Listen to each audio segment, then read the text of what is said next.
Good morning.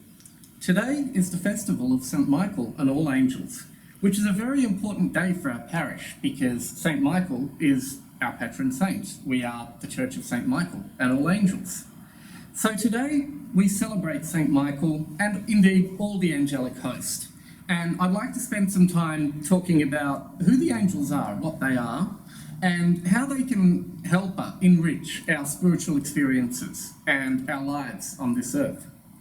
So I'll start off by saying something about St. Michael.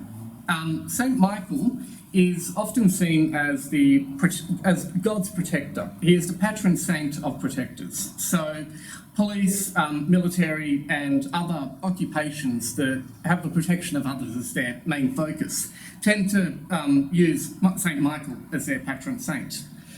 St. Michael's presented as a very powerful angel. He is the commander of God's armies. So essentially, St. Michael's role is to defeat evil and to keep us safe from evil influences.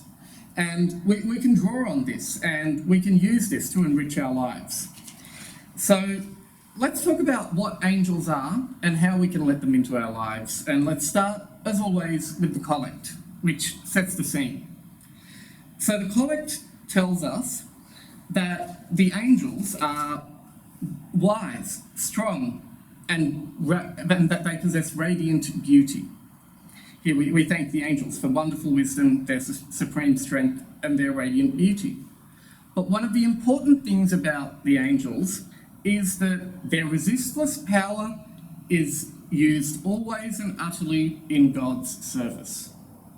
So even though angels are portrayed in the Bible as being separate beings to God, their will is completely in line with God's will.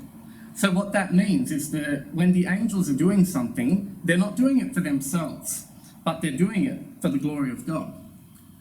And that is something that comes out even more strongly in the epistle for today. And in the epistle is from the book of Revelation, which describes St. John's vision of the apocalypse.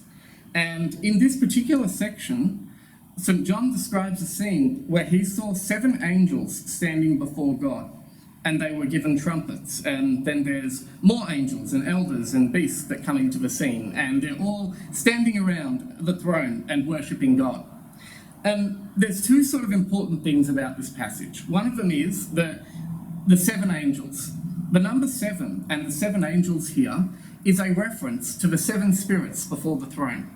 The 7 spirits of God, which is something that we honour throughout our Eucharistic service. You may notice that behind me I've got 6 candles and a cross. They all add up to 7. And that's because in our service, when we're doing the censing and when we're doing stuff in front of the altar and in the middle of the church space, we're actually drawing on the energy of these 7 aspects of God, these 7 spirits. And these are often considered to correspond to these 7 angels that are mentioned in the book of Revelation.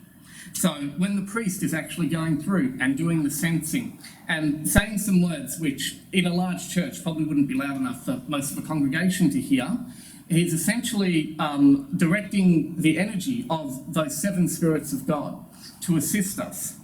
And so that's even more angelic influence that comes through in our services. I mean, I've probably talked about the angel of the presence previously, which is the angel that assists us with the Eucharist.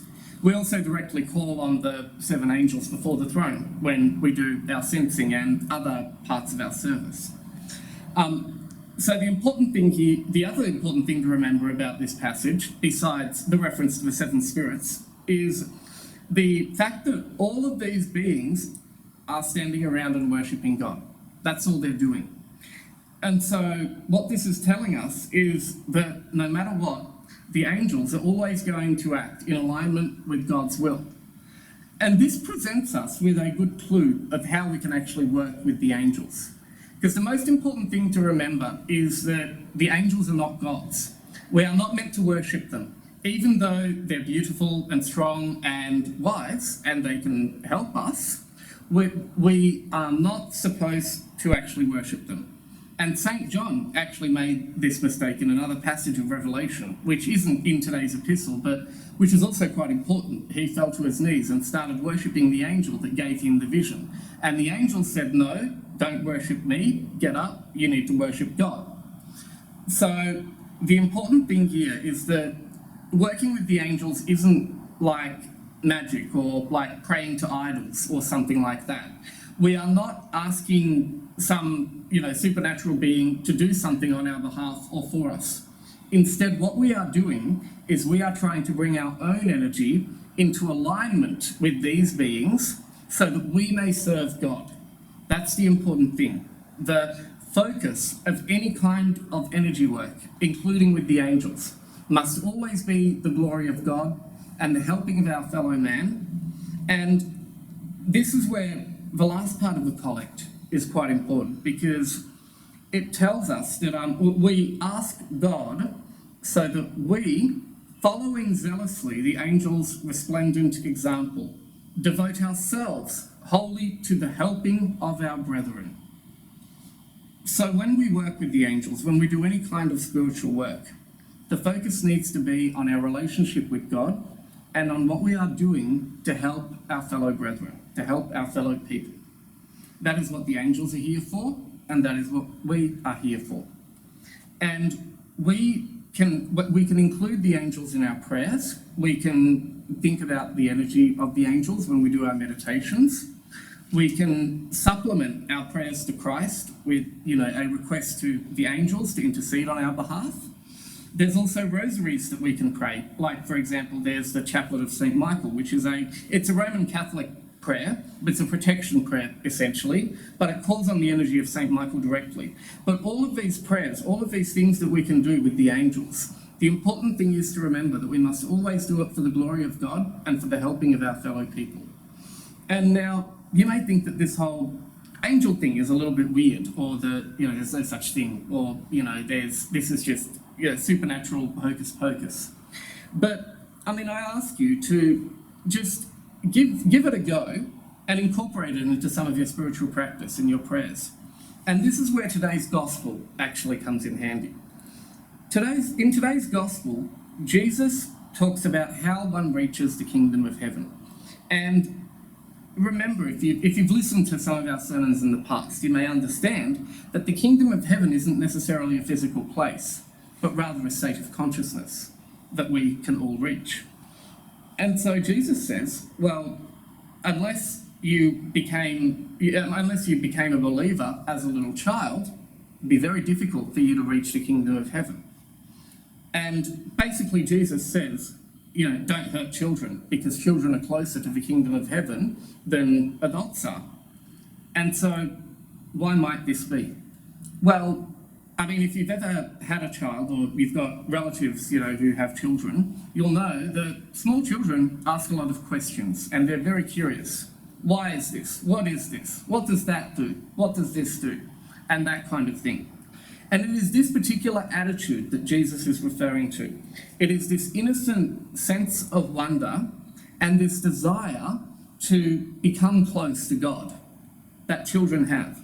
Before children learn the ways of the world, their imaginations are wide open, and they're very open to spiritual influences.